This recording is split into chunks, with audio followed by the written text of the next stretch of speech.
Before we get started with the show, here's a quick word from our sponsor, Global Training Center. As trade compliance professionals, you want to make sure that your procedures and documentation are completed as correctly as possible to avoid any delays and possible fines. We provide a range of trade compliance courses that will fit your needs. From in-person or web training to recorded on-demand courses, we can train one or even thousands on your team through your learning platform or on our portal. We can even customize a private session for your team. Go to globaltrainingcenter.com to find out more. Hey, welcome everyone, and we're off here to another episode here on SimplyTrade. Really excited about this one episode. I'm kind of comparing it to, so y'all have seen like some actors and authors and stuff when they go to and they do their circuit, what they call their circuit. When something new is released, they go like to the Today Show, they go to the Tonight Show, they go to all the late night shows or whatever, because they're promoting their new project, whatever that might be. So this is my version of it. I saw a LinkedIn post from one of our friends of the show and personal friends also, Larry Hansen, that he and his firm joined the Sandler and Travis and Rosenberg firm, which is also a friend of the show and a friend of the podcast and ourselves too, and Global Training Center. So I decided I got to get these guys on. Let's talk about trade. Let's talk about what's going on. If it's not enough that they've already pretty much dominate the legal trade aspect of the world, now here they go and acquire another leader in the industry, and so now they're putting people at a disadvantage. There'll be a time, I guess, where the what is it called? The Securities and Trade is going to have to get involved and say, no, that's an unfair advantage. Anyway, so we have on our show, we have invited Lenny Feldman, which you all might know, obviously will know from the podcast, but also personally, maybe at ICPA or AEI and all these other conferences that he's always attending. And of course, Larry Hansen. Larry Hansen has been around and done a few episodes with us as well. But I just want to welcome you guys. Thank you for joining me here. It was actually quite short notice. It's been about 2 or 3 days that we planned this, and here you all are. Thank you all for joining us. Great to be here. Okay, great. Okay, thanks, Larry. Thanks, Lenny. Okay, so guys, I don't know how do we want to start this? I mean, Larry, how did you go about this? How did you pull off this coup? Let's call it. I mean, to me, it's awesome. I mean, it's you're hooking up with the biggest law firm in trade. You know that's very reputable. And it's actually pretty nice to be able to be looked at by them to be even acquired. You know, and you have a backstory or something on that? I can't say it was really difficult. I've known Lenny. We cross paths regularly at conferences, really countless times per year on these different things. And we started talking about, future, where things are going. Lenny's just a young kid, so he's just got a long future there. And I'm older in the tooth, and thinking, where's my end game on these things after a few more years of working of counsel. And I thought, well, we should talk about that. And so we did. And I could not be more happy here. Sandler Travis is a name, as is an institution. So there are really, really very few firms I would have even considered. And Sandler is really the top one. So I'm really so pleased that my associates, I have outstanding associates who are going to have a very good future with a very good firm. So I really couldn't be more happy. So it's a really good setup. So, I mean, and then also a little bit of background, myself personally and my video producer who y'all may or may not know, his name is Daniel from the show. But anyway, him and I were contracted by STNR to cover one of their events, or it's actually I believe is their annual meeting that they have with all their associates, all their employees. So the whole group was there in Florida. And so we got to meet pretty much everybody that works at Sandler and Travis, anybody and everybody that would want to come up and talk to us. We talked to, but we were doing some work for them. And I got to really know the firm. I really got to understand the culture of the company. And it's funny because that was a very common theme of the whole weekend. The culture. It's like people really like working there. They're not there because it's a job. They're there because they want to be there. And so anyway, Lenny, congratulations. And we also have Nicole, by the way, on the podcast that just joined us. But congratulations to both of you, since I know you all are the managing partners of the firm in one way or another. So congratulations on that. But anything that you might want to say or feel on how you merged or talked to Larry and his firm on that?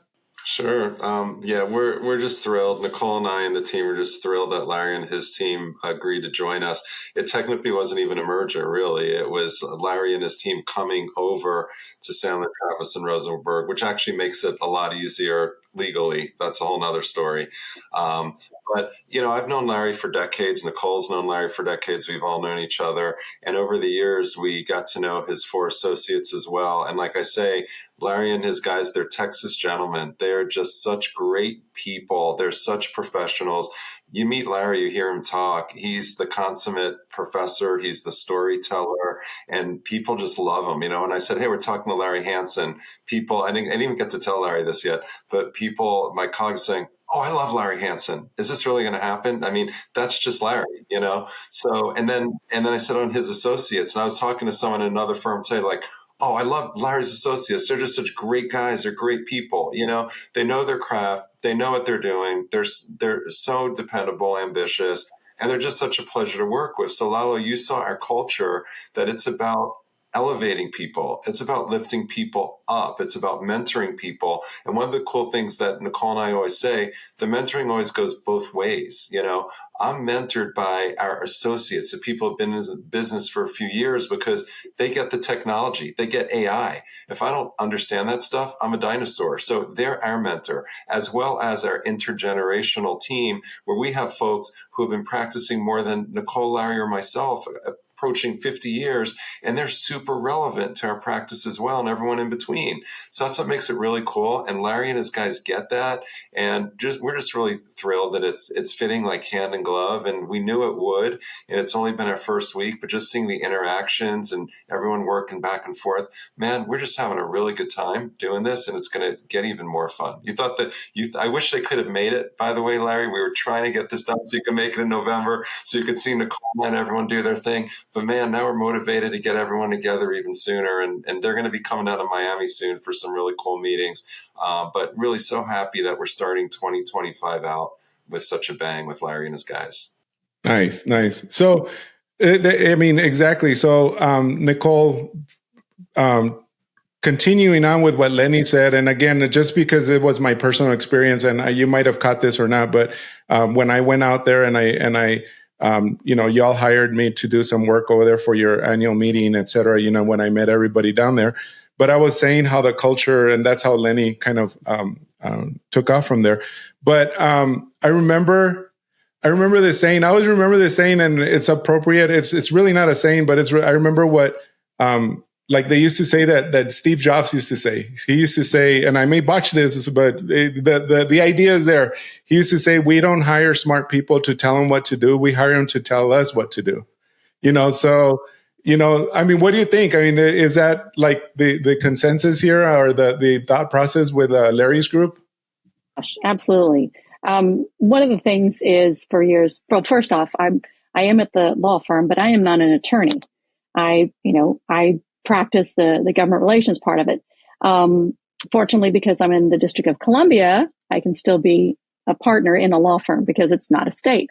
But for years, one of our founders, Tom Travis, used to always try to get me to go to law school. And I said, I don't want to go to law school. I don't want to. He offered to pay for it. I said, that's not the issue. If I wanted to be a lawyer, I'd be a lawyer. And he said, you need to be one. I said, I don't need to be a lawyer because I am surrounded by some of the most amazing lawyers and brilliant minds in this area that I've ever been around. So I don't need that additional stuff. And what I think the culture has been, and what Lenny was saying, is over the years, we want smart people. We want people who understand what's going on, who get the trade, who live the trade, who breathe the trade. And for them, it's more of a passion than it is a profession. And so because they are so passionate about it, it has become their profession. It's not that they went and this is their profession and then they're like, oh, I like trade. It's almost the other way around. And because of that, I think that's when you see people really get involved and really care about what they're doing. And they are wanting to constantly learn. Just like Lenny said, especially these young people, and I can say this, they're kids now. They come in and they have different ideas. They're like, here, I can get that for you. And within seconds, they've done whatever, click research. They've done something and they've gotten it. And I'm still going, okay, now which button do I push? It's so nice. And so, having Larry, he's done a phenomenal job in recruiting and bringing up and training some really amazing young attorneys. So we're so excited to have them and add them to our brain trust. It's like the expanding, it's ever expanding. So it's very exciting. Right. Yeah. And I got to see a lot of that. Like I said, when I was down in Florida, visiting with you all, and got to talk to different folks. I mean, down from your paralegals all the way up to, of course, the founders. And it's funny how the message was literally the same. I mean, it was there, like they take care of me and I take care, because we take care of them and the firm, et cetera. Loved it. I loved it. And, but thank you. So, I guess just for the audience, you may or may not see, I don't know how they decide to publish this, but we recorded a lot of really cool bio videos and segments of the managing partners and also, events that we're going. So I don't know if they're going to publish it internally or externally or whatnot, but you may get to see some of that and a lot of the fun that we had out there. But anyway, so that's coming soon.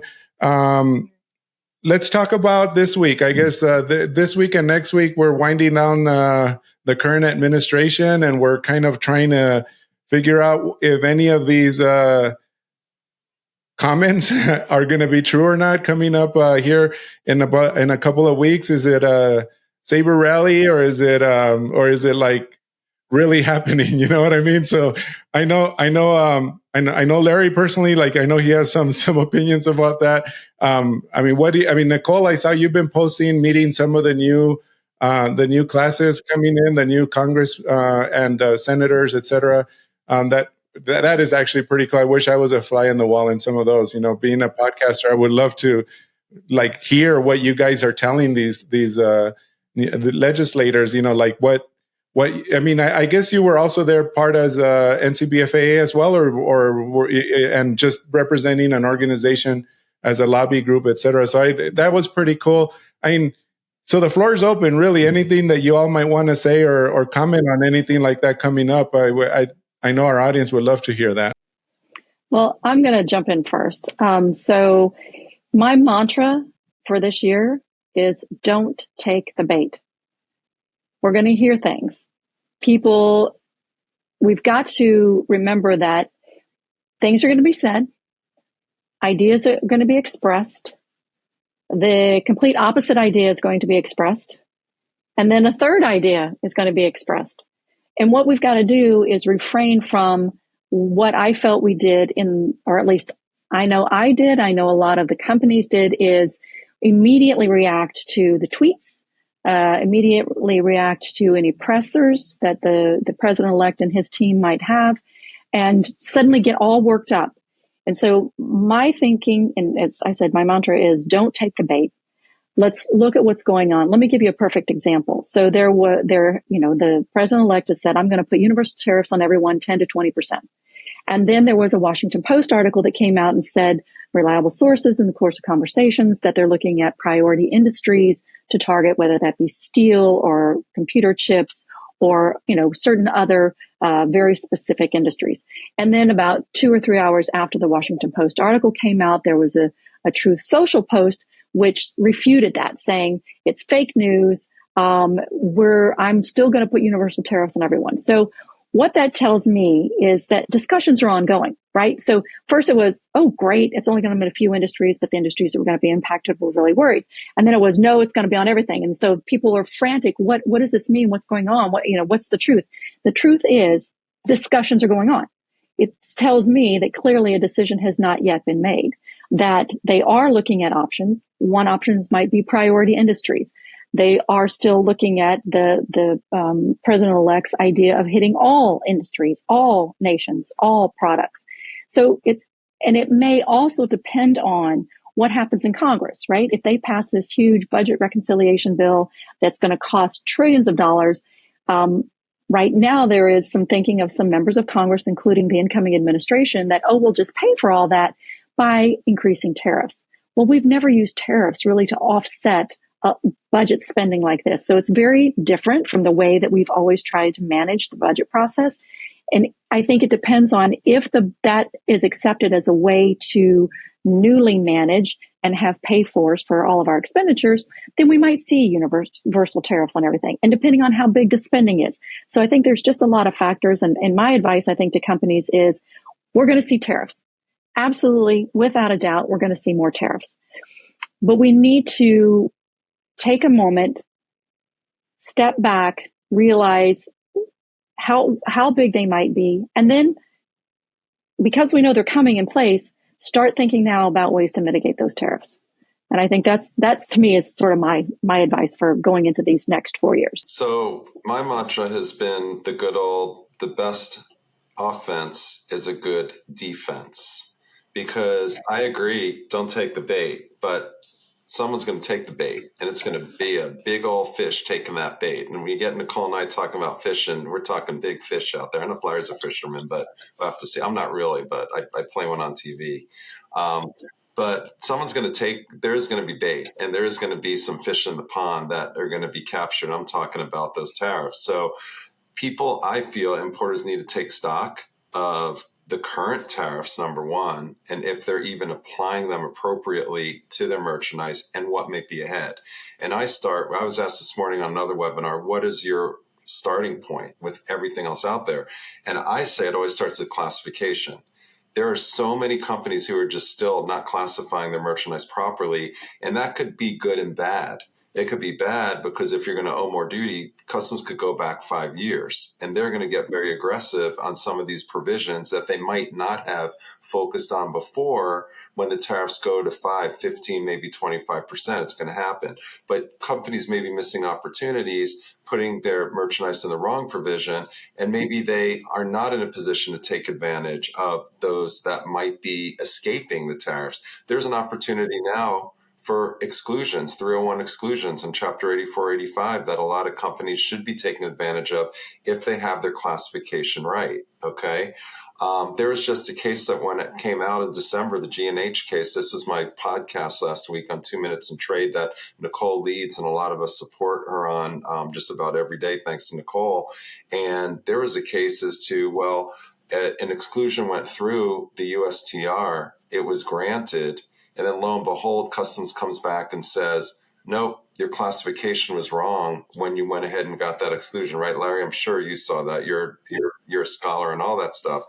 And they said, hold on a second. The fact that there was an exclusion that was granted and CBP is part of that process, had to review the exclusion, means that I had a decision that equated to a ruling. The court said, not so fast. We're not granting you what's called summary judgment, just on what's before us. We're going to have to take this a little further because there's a dispute in the facts here. So not done yet. It's going to round 2, right, Larry? But the cautionary tale is you get a ruling. You have to make sure your classification is right, even when you get an exclusion from CBP, from USTR. This one actually might have been a 232, if I remember correctly, from Commerce. But either way, the proposition stands. So classification, value, you got to look at all that. And why is this becoming even more important?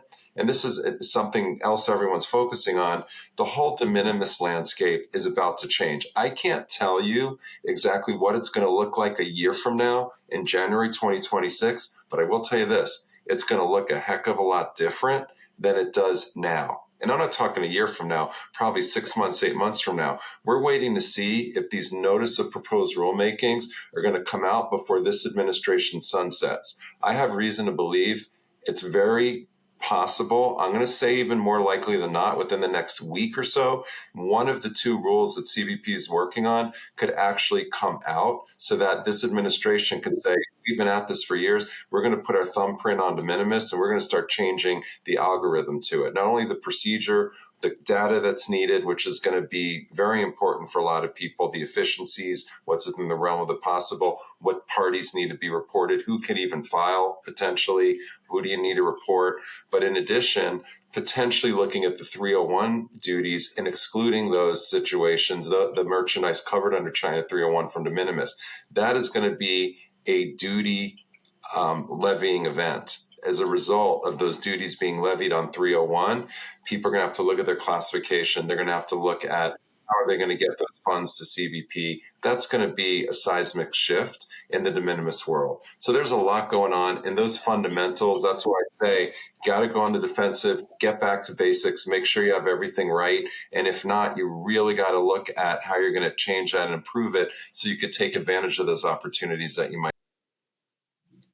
So that's real interesting, Larry. Let me ask you what you just said, Lenny. That's real interesting. Do you think this year or this new administration, more than in previous years, the current administration might, maybe not the administration, but Congress and our government, do you all think that they might be pushing a lot of stuff here before before Trump comes into office, just to get it on the docket or whatever? I apologize. I don't know much about how, a lot of how this gets approved or goes through the process, but as compared to other years, like, oh, here comes Biden, we better get all these in, or here comes Obama, here comes Reagan, here comes et cetera.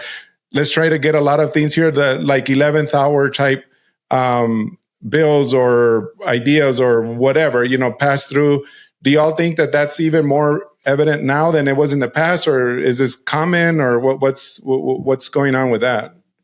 I think the whole world's holding their breath here. I have to apologize. I have a bit of a cold here, so you can get a not good voice here for this. I like Nicole's comparison to bait. I think it's more like an hors d'oeuvre because the real meat is is what happens next. Nicole's 100% correct. We have a lot of talk, and this president talks a lot. And everyone knows he talks a lot. He's talked a lot for a long time, whether he is the president or not the president. So he talks a lot. And the real meat of the thing is what he does on the first day or the first week or the first month or the first 6 months. That will be the real thing to look at here. And you're right, Nicole's right. If you follow all the bait, you're going to miss the bigger picture here. The real meat will be what he actually does. He's already positioned himself for using the law in a different way. The International Economic Emergency Power Act, or IEPA, allows the president to have a great deal of power if he determines by himself that there's an international economic emergency. And all presidents, for going back literally decades, Democrats or Republicans, have used the same form. I fill in the name of the blank of the president, find there's an economic emergency with respect to fill in the emergency, and therefore I'm going to do this. Very broad power, but not really been used in this context at all. But we'll see where that goes there. It's good to compare what Nicole's view and Lenny's view, because I'm more like Lenny in the idea. Nicole works inside the Beltway, looks at the policies, the bigger picture. Lenny and I work in the trenches. What is Customs going to do about these things? Classification is certainly a very large one, because if Customs are going to look at this much more closely here. And we've already seen this, frankly. We're just going to see a lot more of this. It is not just have you classified correctly. How well was your exclusion done? We've already seen cases where Customs has said, we see your exclusion. That's a great exclusion. It's for a different product. You described this product wrong in the first place. You have a nice gold-plated exclusion on the wall, but we need our 25%. So this is an example where I think that the lawyers can do a lot of good in terms of homework, doing the homework. And the homework does not begin on January 20th. It should have begun already. If you're writing exclusions in the past or in the future, they've got to be crystal clear, very accurate, very complete, and defensible going forward here. If your product changes, so now it has the same tariff number, but your product changes, Customs has gone back to the original submission you made and said, you envision product A. Now you get A minus. Maybe that's not covered as well. And so now you're going to have the fight. And Customs, frankly, it's their job to do that. Customs is supposed to protect the revenue. And there are people who are going to be sloppy on exclusions. There are people who are going to simply misclassify purposely in order to avoid a negative result. And Customs has a right to look at that very closely here. So my plan for the year is I think we're going to just see a lot more enforcement here. Lenny and Nicole are 100% right. You got to look at the bigger picture where the policy is. Don't pay attention just to the bait or the hors d'oeuvre, but the real meat behind it. That's going to happen in very short order as well. But most important of all is your homework. This is not a time to sit down and wait, think your answer is going to be found in the newspaper. It won't be found in the newspaper. It'll be found in your behind the scenes attention to detail. What is your product? What tools do you have under the law to protect yourself? But when doing that, make sure you do it wisely, carefully, to make sure you don't have any unintended consequences down the road. So sadly, I have to say, I think it's a really good time for lawyers, but not real good for real people out there who are going to have to do a lot more work on these things and have a lot more nervousness about going into business. So back on the trade, are there any clues or any ideas as to how this might go with his current nominees for CBP commissioner and USTR? I mean, he nominated Greer and Scott, not in that order. I guess it's Scott for CBP and Greer for USTR. I guess Greer served under Lighthizer, I guess, and so I guess it's a lot of similar, unless he wants to go rogue and be opposite or whatever. But I'm sure not, because Trump nominated him. So any clues or ideas on how trade may go? Like, is anybody going to go against his wishes and say, dude? I mean, because remember, USMCA is coming up for renewal in 2026. So we need to think about that, and so we're going to have 3 new presidents or head of state, I guess, as a prime minister, as in Canada, that are needing to, I guess, kind of hold their positions and stuff like that. But anyway, I'm just kind of curious. I'm looking way far into the future now, but I mean, like, any clues or ideas on because of those 2 nominees? I'm sorry. I mean, I could start with Rodney Scott that, he was the head of Border Patrol, and I had predicted to some groups that somebody from Border Patrol, it could be Rodney Scott. He was on one of my lists. Very well could be leading CBP. So here we go. And that's no different than what we saw in Trump 1.0, I should say, with the nominees there. Of course, they started with Kevin McAleenan, and then it moved to a few others, including Mark Morgan, who I had worked quite a bit with when I was co-chairing the COAC advisory group. But all real border people, border focus. And we all know it's customs and border protection. So it's really now border protection and customs, right? So we get it, we understand, and that's no surprise that that's a priority. But of course, that is somewhat disconcerting, or at least concerning to the trade community, as to whether trade is going to be really second fiddle. And there's not going to be as much, if you will, attention provided to it, not as much of an interest in innovation when it comes to trade, and trying to work in partnership with the trade community when you're really focused on your migration flows and, let's just say readjusting where migrants and people who've come over might be at certain points in time. I will say, I like to always try to find an optimistic note. At least when we did work with Mark Morgan and others in the past, they did learn and understand that if they're going to lead that 60,000 person agency, they have staff who are devoted to the full mission, which involves what's coming over the border, not only the people, but the goods. And I think you could really thread that needle, that if you don't control what's coming over the border, you don't enforce the bad, nefarious cargo coming in, you don't facilitate the good cargo coming in, then that's going to be a threat to economic and national security anyway. So I think there is going to be a lot of interesting discussions, and I would say to all of you, it's an opportunity for the trade community to work with the C1, the commissioner, all the way through the executive team, and say, hey, we understand it's about border security, it's about safety, but you cannot achieve that goal if you're only focused on the individuals who are traveling through that border and not the cargo, and facilitating the individuals who should be going over the border and the cargo that should be going over the border. So it's going to be an interesting conversation. We had these conversations, 4 or 6 years ago, and I think we did get some traction, attention. I'm hoping it'll be the same way, but it's definitely going to be a bit of an uphill climb, just to make sure that we get the leader from Border Patrol, formerly Border Patrol, focusing on the trade aspect as well. Right. Yeah. So you got your work cut out for you, Nicole, and the folks over at NCBFA, I guess. Yeah, and with respect to the question on USTR, I'd like to pull in a couple of other factors as well. So Jamison Greer, he was the chief of staff under Bob Lighthizer, former USTR in Trump 1.0. He worked with Lighthizer at a law firm before. He was chief of staff at USTR. He also went to the subsequent law firm where Bob Lighthizer was. He is very much aligned with the same line of thinking. Whenever I think he is very much aligned in that Lighthizer always wanted to do everything by the book. He's a great attorney. I mean, he's very, very much committed to the rule of law and ensuring that you follow what you're supposed to do. That's why I think there were a lot of controls that were in place with respect to some of the actions that went forward. I think Jamison Greer would seek to follow that same path. However, I think that path could be full of some hurdles that he may not be able to overcome.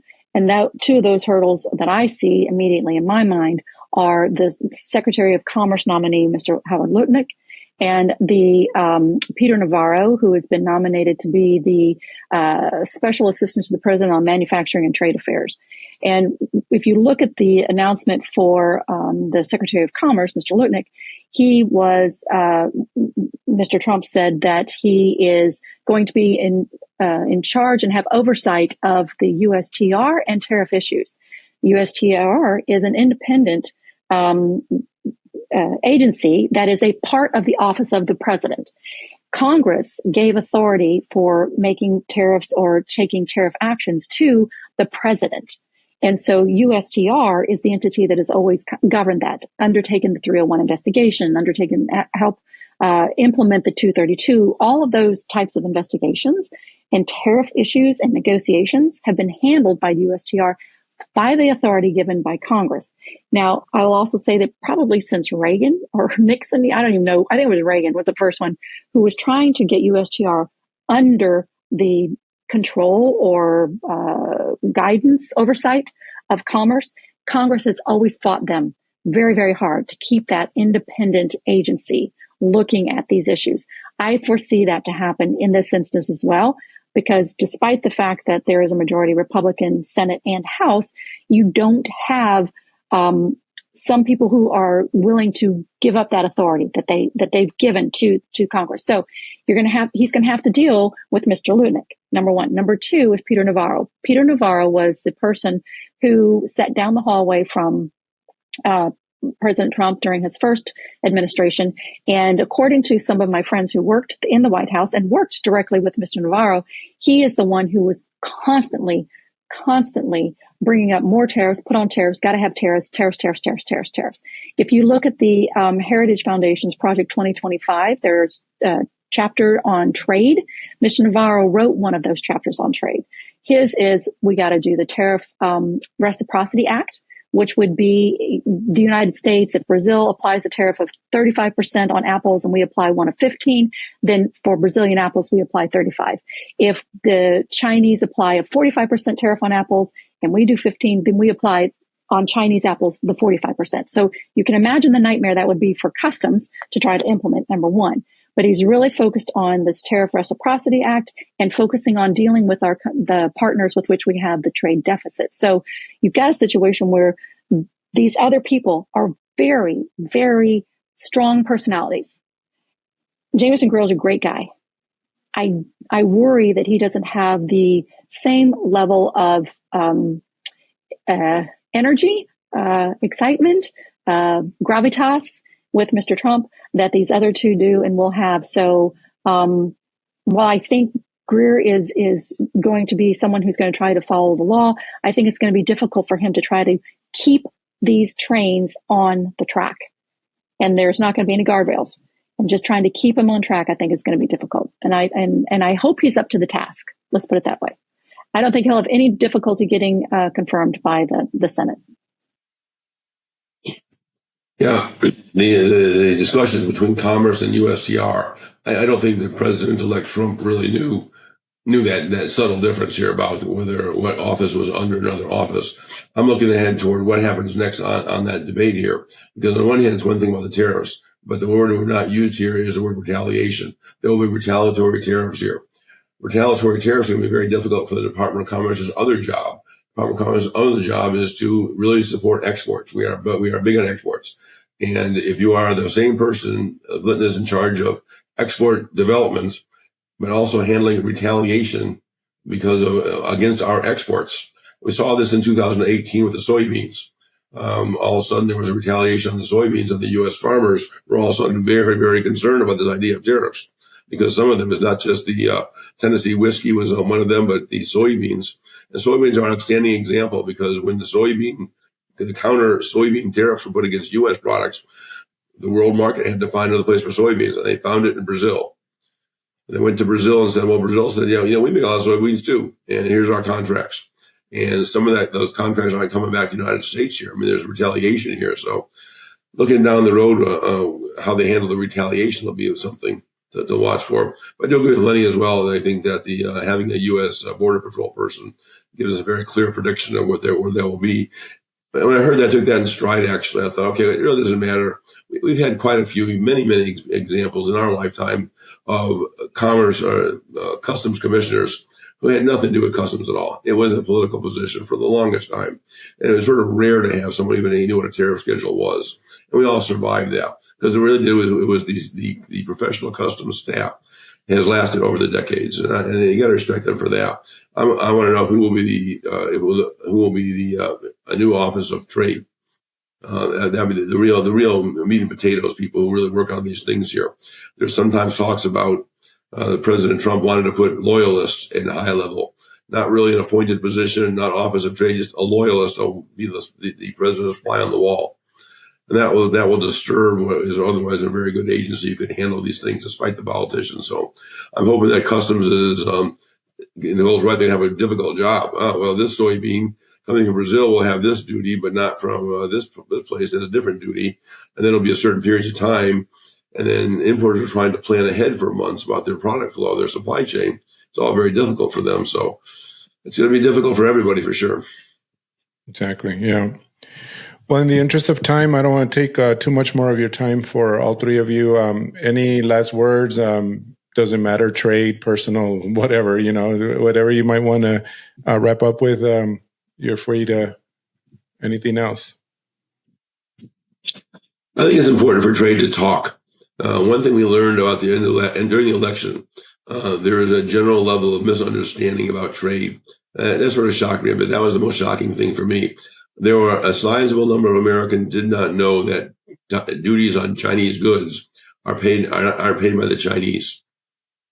There's a fundamental misunderstanding about our international trade system, our procedures, our processes, why we do certain things, why we have tariffs, why we have the WTO. There's a good opportunity, I think, for trade professionals such as ourselves, but organizations like AAI and others to articulate the goals of trade, why trade is a good thing to have and should not be messed with here. But I think some good vocal opposition to some of these things.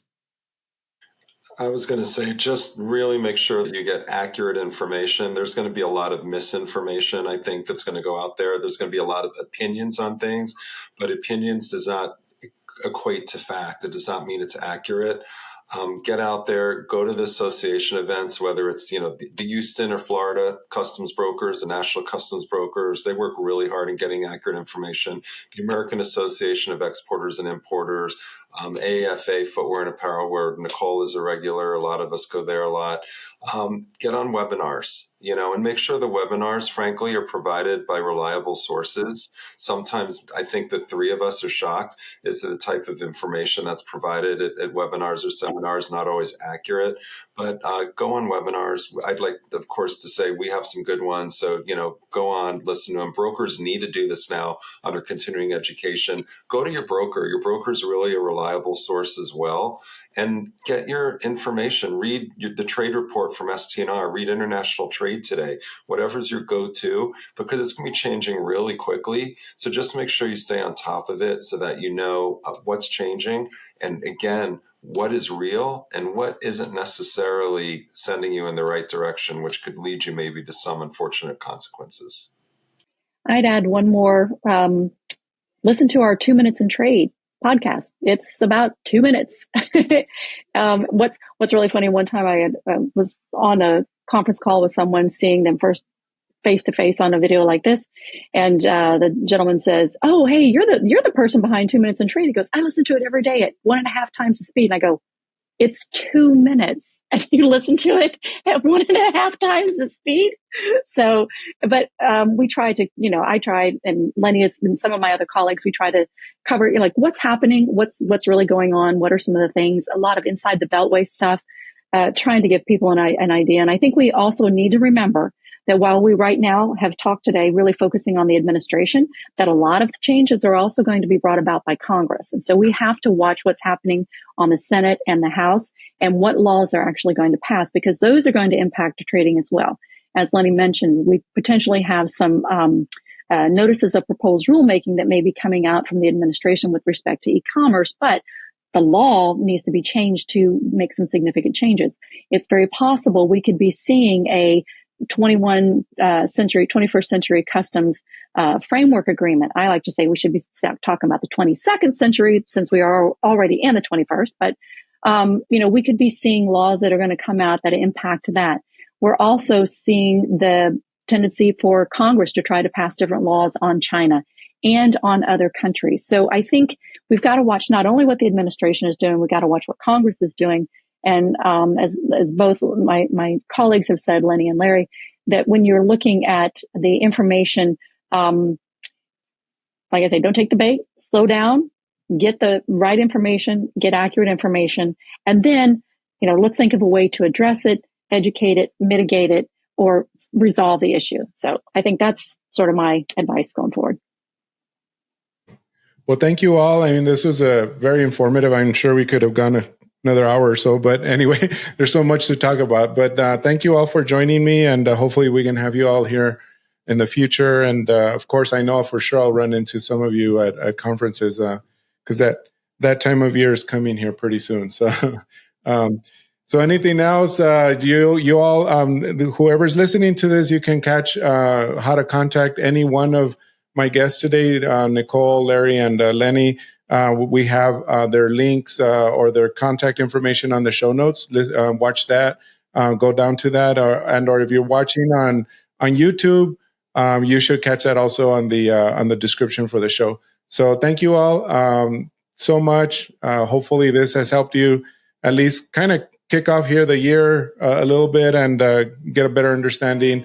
So I know everybody's confused. I really love all this advice, is don't follow the bait. I think that's what we'll call the show, Don't Follow the Bait. So anyway, thank you all, and have a good day. Great. Happy New Year. Thank you. Happy New Year. Thanks, Lalo. Thank you very much for joining us. SimplyTrade is brought to you by the generous contributions of Global Training Center. You can follow the show and GTC on LinkedIn or Twitter and other social networks. Make sure you check out the show notes in the description for a full rundown of today's show with all the important links. Also, make sure that you share this with a friend and subscribe on your favorite streaming platform. We really like hearing from you. If you enjoyed the show, make sure to rate and review wherever you listen to this podcast. If you or someone you know would like to be a guest on the show, or would like to sponsor SimplyTrade, or suggest any topic you would like for us to discuss, please contact us via email at simplytrade@globaltrainingcenter.com, or you can DM us on Twitter at SimplyTradePod. Thank you again for the privilege of your time. Happy trading. SimplyTrade is not a law firm or an advisor. The topics and discussions conducted by SimplyTrade hosts and guests should not be considered and is not intended to substitute legal advice. You should seek appropriate counsel for your own situations. These conversations and information are directed towards listeners in the United States for informational, educational, and entertainment purposes only, and should not be substituted for legal advice. No listener or viewer of this podcast should act or refrain from acting on the basis of information on this podcast without first seeking legal advice from counsel. Information on this podcast may not be up to date depending on the time of publishing and the time of viewership. The content of this posting is provided as is. No representations are made that the content is error-free. The views expressed in or through this podcast are those of the individual speakers, not those of their respective employers or Global Training Center as a whole. All liability with respect to actions taken or not taken based on the contents of this podcast are hereby expressly disclaimed.